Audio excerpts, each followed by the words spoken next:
Good morning दोस्तों, मैं हूं जर्ज शुक्ला, आपके फेवरेट यूट्यूब चैनल कॉमर्स विस्तार का आपका हार्दिक स्वागत करता हूं। हमारे पिछले टर्म पे हमने 12th स्टैंडर्ड के बिजनेस स्टडीज का एक चैप्टर पढ़ा था, डायरेक्टिंग, जिसमें लास्ट में मैंने आपको लीडरशिप के बारे में बताया था कि लीडरशिप क्या है, किस है, कैसे काम करता है, उसमें क्या क्या एलिमेंट्स होते हैं। ठीक, उसी के लास्ट में मैंने एक इंट्रोडक्शन दिया था कम्युनिकेशन का, कि कम्युनिकेशन क्या होता है, किस तरीके से। लेकिन मेरे लास्ट वीडियो में मैंने उस कम्युनिकेशन का एक बहुत छोटा पार्ट बताया था। आज उसी के आगे चलते हैं और कम्युनिकेशन के बारे में और ज़्यादा डिटेल में जानते हैं। चलिए देखते हैं मेरे बोर्ड के पीछे जो लिखा हुआ है। तो कम्युनिकेशन की अगर बात करें तो कम्युनिकेशन बेसिकली एक वो है ट्रांसमिशन मतलब एक पर्सन से दूसरे पर्सन तक अपने आइडियाज, व्यूज, इंफॉर्मेशन, मैसेज और इंस्ट्रक्शन, कुछ भी हमें एक पर्सन से दूसरे पर्सन तक पहुंचाते हैं।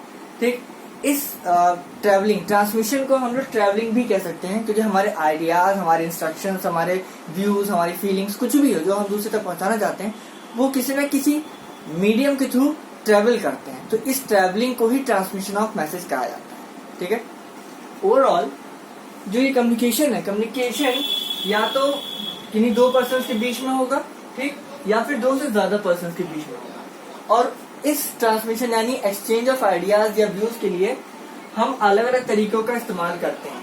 ठीक, इन अलग अलग तरीकों में हम मेन है, यहाँ पे मैंने एक मॉडल भी बना के रखा हुआ है, sender, message, mode and receiver. ठीक है, एक सिंगल ट्रांसमिशन ऑफ मैसेज में सिर्फ दो ही पार्टीज होती हैं, एक सेंडर और एक रिसीवर, जो आप भी जानते हैं, मैं भी जानता हूँ। ठीक है, फिर मेन चीज है हमारा मैसेज कंटेंट, कि हमारा मैसेज कंटेंट है क्या, ऑडियो है, वीडियो है, टेक्स्ट मैसेज है, या कोई इंस्ट्रक्शन है, क्या है। ठीक, हम उसे क्लासिफाई कर देते हैं। उसके बाद अगर मोड की बात करूं तो मोड में है कि किस व्हीकल के थ्रू वो ट्रांसफर होगा, किस तरीके से ट्रांसफर होगा। तो ओरल कर सकते हैं, रिटर्न कर सकते हैं, साइन लैंग्वेज यानी जेस्चरल यानी बॉडी के मूवमेंट के थ्रू भी हमारा कम्युनिकेशन होता है।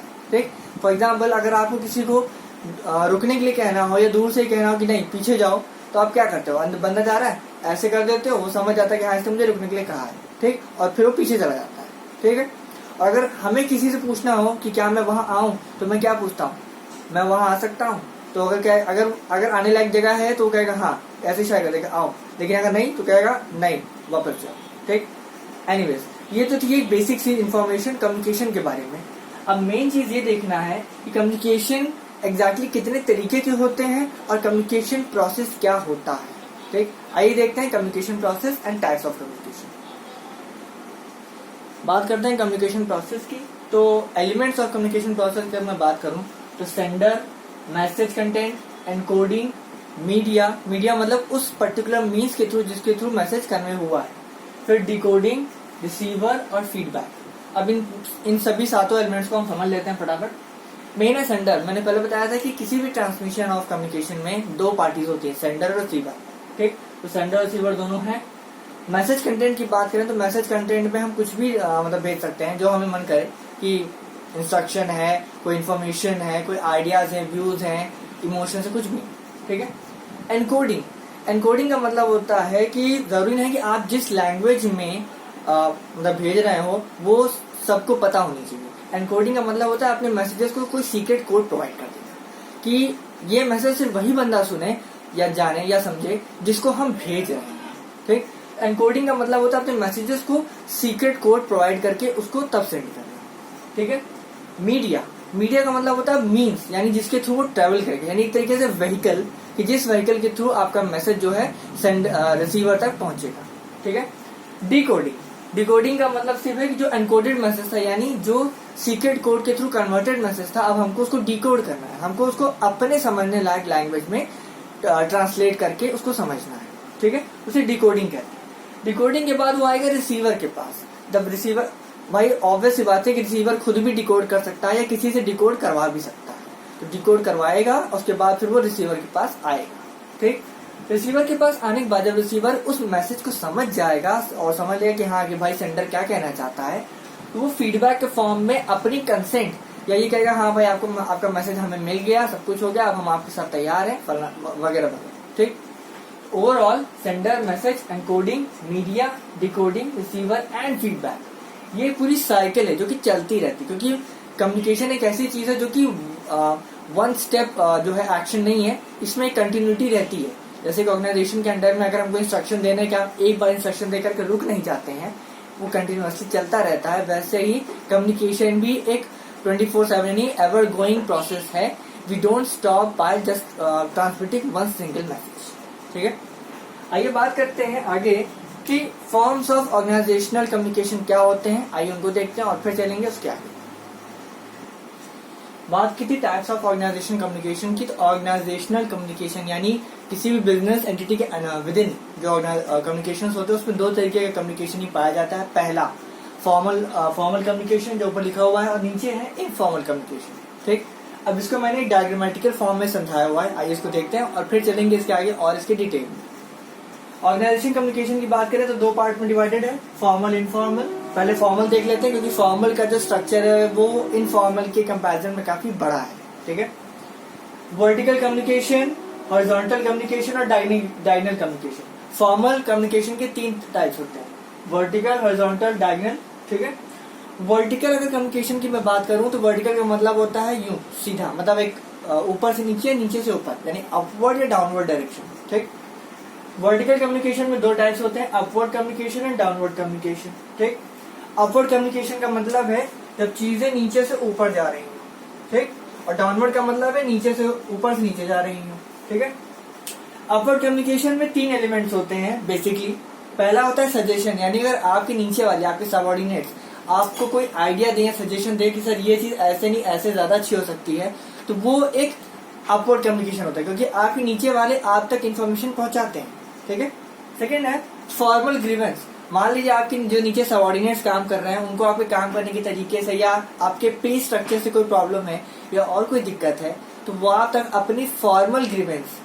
फॉर्मल कम्युनिकेशन बॉस इसलिए कहा जाता है क्योंकि इसमें एक प्रॉपर चैनल फॉलो किया जाता है। अगर अपनी बात सुपीरियर तक पहुंचानी है तो आप स्ट्रेट जाके उससे नहीं मिल सकते हो। ठीक, आपको स्टेप बाय स्टेप ऊपर आना होता है। मतलब अगर आप एक वर्कर हैं तो वर्कर अपने सुपरवाइजर के पास जाएगा, सुपरवाइजर जो पार्टिकुलर डिपार्टमेंटल मैनेजर उसके पास जाएगा, डिपार्टमेंटल मैनेजर जनरल मैनेजर के पास जाएगा, फिर जनरल मैनेजर सीधे चेयरमैन के पास। तो ये एक हायरार्की फॉलो होती है, इसीलिए इसको फॉर्मल कहा जाता है। इसमें एक चेन फॉलो की जाती है और उस चेन के थ्रू ऊपर जाया जाता है।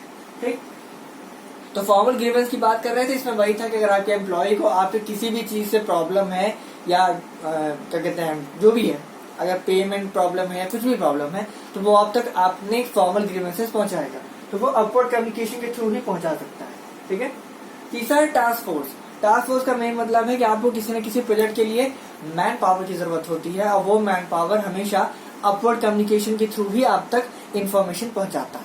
ठीक, टास्क फोर्स का मतलब यहाँ पे ग्रुप ऑफ पर्सन है जो कि आपके किसी भी प्रोजेक्ट के लिए काम करने के लिए तैयार होते हैं।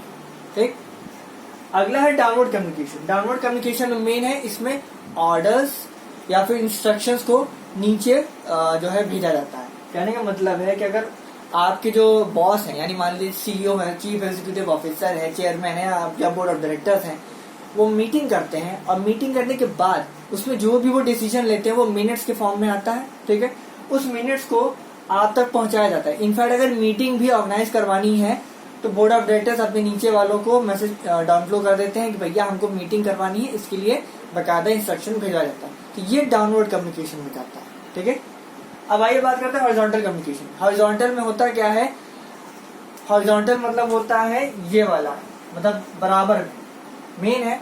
अगर एक पर्टिकुलर डिपार्टमेंट का मैनेजर दूसरे पर्टिकुलर डिपार्टमेंट के मैनेजर से जब इंटरेक्ट करता है तो उसे हॉरिजॉन्टल कम्युनिकेशन कहा जाता है, क्योंकि वहां पे बराबर का मामला होता है। मैं मैनेजर हूँ, अगला भी बंदा मैनेजर है, हम दोनों आपस में बात कर रहे हैं, ये हॉरिजॉन्टल कम्युनिकेशन होता है। ठीक, डायगोनल कम्युनिकेशन की बात करें तो डायगोनल कम्युनिकेशन का मेन मतलब होता है कि अगर एक डिपार्टमेंट का मैनेजर है, ठीक है, वो दूसरे डिपार्टमेंट के सुपरवाइजर से अगर बात कर रहा है तो वो डायगोनल कम्युनिकेशन होता है। यही चीज उल्टा भी हो सकता है, अगर सुपरवाइजर किसी डिपार्टमेंट का या किसी पर्टिकुलर टास्क का अगर वो मैनेजर से बात कर रहा है किसी डिपार्टमेंट के, तो वो डायगोनल कम्युनिकेशन के अंडर में आता है। ठीक है, फिर है इनफॉर्मल कम्युनिकेशन की बात करते हैं। इनफॉर्मल कम्युनिकेशन की बात करें तो उसमें मेन है, इसमें इनफॉर्मल का मतलब ही है अनौपचारिक, यानी आप जैसे चाहें जिससे चाहें जहां चाहें बात कर सकते हैं। ठीक, इसके अंडर में आपका बॉस तक आपका दोस्त बनकर के आपसे बात करता है। वैसे तो अगर फॉर्मल कम्युनिकेशन देखा जाए तो बॉस तक पहुंचने के लिए एक चैनल फॉलो करते हैं, लेकिन यहाँ पे कोई चैनल नहीं। आपका बॉस आपके साथ कैफेटेरिया में बैठ के चाय पी सकता है, आपके साथ बातें कर सकता है, कुछ भी कर सकता है। वहां पे क्या हुआ, बॉस और सबऑर्डिनेट आपस में बात कर रहे हैं, कोई चैनल है नहीं, आप स्ट्रेट बात कर रहे हैं, ठीक। इसीलिए इसको इनफॉर्मल कम्युनिकेशन की कैटेगरी में डाला जाता है, ठीक है। आइए देखते हैं अगला कि फॉर्मल कम्युनिकेशन का क्या ऑब्जेक्टिव होता है और इनफॉर्मल कम्युनिकेशन का क्या ऑब्जेक्टिव होता है। आइए उसको देखते हैं। बात करते हैं फॉर्मल कम्युनिकेशन की, तो फॉर्मल कम्युनिकेशन मेन है एक ऑफिशियल कम्युनिकेशन होता है जिसमें सिर्फ और सिर्फ काम की बातें होती है, यानी बिजनेस टॉक होता है। इसमें एक ऑफिशियल एम्प्लॉय दूसरे ऑफिशियल एम्प्लॉय से सिर्फ और सिर्फ आइडियाज, व्यूज, इंफॉर्मेशन, इंस्ट्रक्शंस आपस में शेयर करता है, ठीक है। इस फॉर्मल कम्युनिकेशन में बॉस से लेकर के नीचे सेल्स पर्सन तक सब इन्वॉल्व होते हैं, लेकिन इसमें एक चेन फॉर्म यानी एक सिस्टमैटिक वे में सारी कम्युनिकेशन होती है। बॉस सीधे सेल्समैन से बात नहीं करता और सेल्समैन सीधे बॉस से बात नहीं करता, ठीक। इन दोनों के बीच में जो पर्सन्स होते हैं वो एक तरीके से चेन का काम करते हैं, जो कि बॉस का मैसेज सेल्समैन तक पहुंचाते हैं और सेल्समैन का जो भी सजेशन है, ग्रीवेंस है, कुछ भी है, वो बॉस तक पहुंचाया जाता है, ठीक है।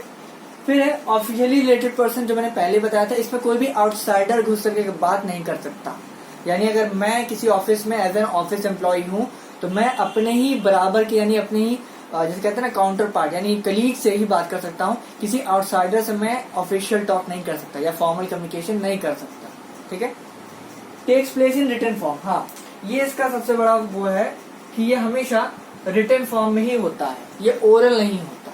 मतलब अगर कोई भी इंस्ट्रक्शन, ऑर्डर या इन्फॉर्मेशन अगर देनी है तो वो बाकायदा रिटन फॉर्म में आता है, चाहे वो ईमेल के थ्रू आए या एक लेटर फॉर्म में आए, जो कि हार्ड फॉर्म में होता है, A4 साइज के फॉर्म में, ठीक।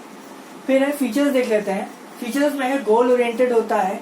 आपका फॉर्मल कम्युनिकेशन जो है वो हमेशा किसी न किसी ऑब्जेक्ट या गोल के लिए किया जाता है।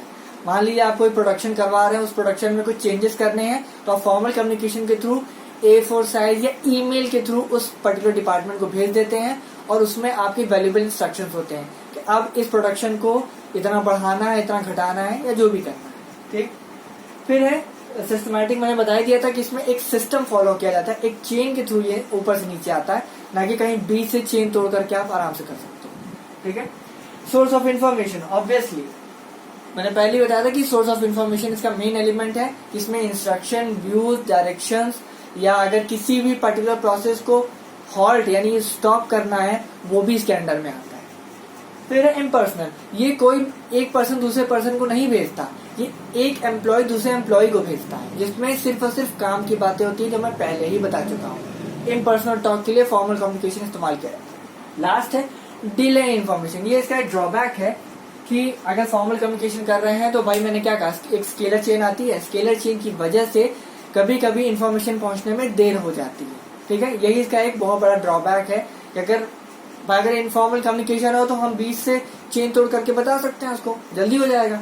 लेकिन जब फॉर्मल कम्युनिकेशन होता है तो उसमें एक प्रॉपर चैनल फॉलो करते हैं, ऊपर से नीचे तक आता है, उसमें देर हो सकती है या देर होती भी, डिले इन्फॉर्मेशन, ठीक है। अब आइए बात करते हैं इनफॉर्मल कम्युनिकेशन की। इनफॉर्मल कम्युनिकेशन होता क्या है ऑर्गेनाइजेशन के अंडर में और इसकी क्या कैरेक्टरिस्टिक्स होती है, ठीक है। स्टेटिंग बात करते हैं इन्फॉर्मेशन कम्युनिकेशन की। इनफॉर्मल का मतलब ही है ऐसा कम्युनिकेशन जिसमें कोई काम की बातें नहीं होती, ठीक है। इसमें हमेशा सोशल इंटरेक्शन, फ्रेंडली टॉक्स या फिर नॉन ऑफिशियल मैटर्स डिस्कस किए जाते हैं। यानी इसमें मेन है, इसमें गॉसिप की जाती है, अरे वो ऐसा है, वो वैसा है, उसका बॉस के साथ ये चल रहा है, उसका बॉस का वो चल रहा है, मतलब फालतू की बातें इनफॉर्मल कम्युनिकेशन में की जाती है, ठीक। तो मेन चीज है कि इनफॉर्मल कम्युनिकेशन में कोई ऑफिशियली अटैच पर्सन की बाउंडेशन नहीं है। इसमें आप ऑर्गेनाइजेशन के बाहर के बंदे से भी आप बात कर सकते हो और इसमें सबसे बड़ी चीज है कि इसमें आपका बॉस भी आपके साथ फ्रेंडली टॉक कर सकता है इनफॉर्मल कम्युनिकेशन, ठीक है। Between it is done between different members of organization who are not officially related. दूसरा है सोशल इंटरेक्शन, जो भी मैंने बात की, फ्रेंडली टॉक्स या नॉन ऑफिशियल मैटर्स इसमें डिस्कस किए जाते हैं। इसके फीचर्स देख लेते हैं। फीचर्स में पहला है साइकोलॉजिकल सेटिस्फैक्शन। मेन अगर आप किसी से चिढ़े हुए हैं या आपको रिकग्निशन चाहिए, अटेंशन चाहिए, तो इनफॉर्मल कम्युनिकेशन के थ्रू आप साइकोलॉजिकल सेटिस्फैक्शन पा सकते हैं। किसी से इंपॉर्टेंट इन्फॉर्मेशन लीक करके, अरे मेरा जानते हो मेरे बॉस के साथ ये होता है, उसके साथ उसका चक्कर है, फलाना धमाका सब, ये सारी बातें करके, यानी मेन है कि आप इसमें गॉसिप करके या र्यूमर्स फैला करके आप अपना साइकोलॉजिकल सेटिस्फैक्शन कंप्लीट कर सकते हैं। दूसरा है फास्ट। ये फॉर्मल कम्युनिकेशन कंपैरिजन में बहुत तेज होता है, क्योंकि फॉर्मल कम्युनिकेशन में क्या है, एक स्केल है चेन, एक सिस्टम फॉलो होता है, ठीक है। लेकिन यहाँ पे ऐसा कुछ नहीं, यहाँ पे बीच में से चेन तोड़ करके भी आप किसी के साथ कम्युनिकेट कर सकते हो, ठीक है। तीसरा है स्प्रेडिंग र्यूमर्स, जो मैंने पहले बता दिया कि र्यूमर्स स्प्रेड करना इसमें बहुत तेजी से होता है। और मेन है ये इतना तेज होता है कम्युनिकेशन कि ये फॉर्मल कम्युनिकेशन का भी 10 गुना तेज होता है मामला, क्योंकि भाई यहाँ पे कोई फॉर्मल चेन फॉलो नहीं करनी, सिस्टम फॉलो नहीं करना, जिससे चाहो निकल करके आराम से बात कर लो फिर वापस चले आओ, ठीक। डिस्टॉर्शन इस वजह से कि भाई अगर आपने किसी के बारे में कुछ गलत बताया है या कोई गलत इन्फॉर्मेशन शेयर कर दी है, तो उससे भाई जब बंदा है कि उससे बंदा थोड़ा सा मिसलीड होगा, थोड़ा सा अलग एक पॉइंट ऑफ व्यू बना लेगा, ठीक है। उस पॉइंट ऑफ व्यू की वजह से आप अपना एक जो कंफ्यूजन निकालेंगे, डिसीजन बनाएंगे, वो भी तो मिसलीडिंग ही होगा ना। इस वजह से गेट डिस्टॉर्टेड। और सबसे इम्पोर्टेंट चीज है और खतरनाक है, लीकेज ऑफ कॉन्फिडेंशियल इंफॉर्मेशन। ये बहुत तगड़े से होता है। इसके अंडर में मैं एक आपको हेडिंग बताता हूँ इनसाइडर ट्रेडिंग की, जिसकी पे मैं वीडियो जरूर बनाऊंगा। कॉन्फिडेंशियल इंफॉर्मेशन में इनसाइडर ट्रेडिंग भी आती है।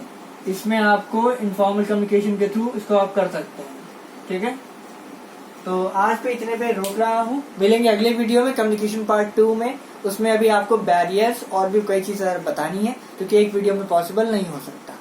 तो इस वीडियो को देखिए, एंजॉय कीजिए, और अगर कोई दिक्कत हो तो वीडियो के लास्ट में जरूर से पोस्ट कर देना। आपके क्वेरीज का मुझे इंतजार रहेगा, ठीक है। Thank you so much.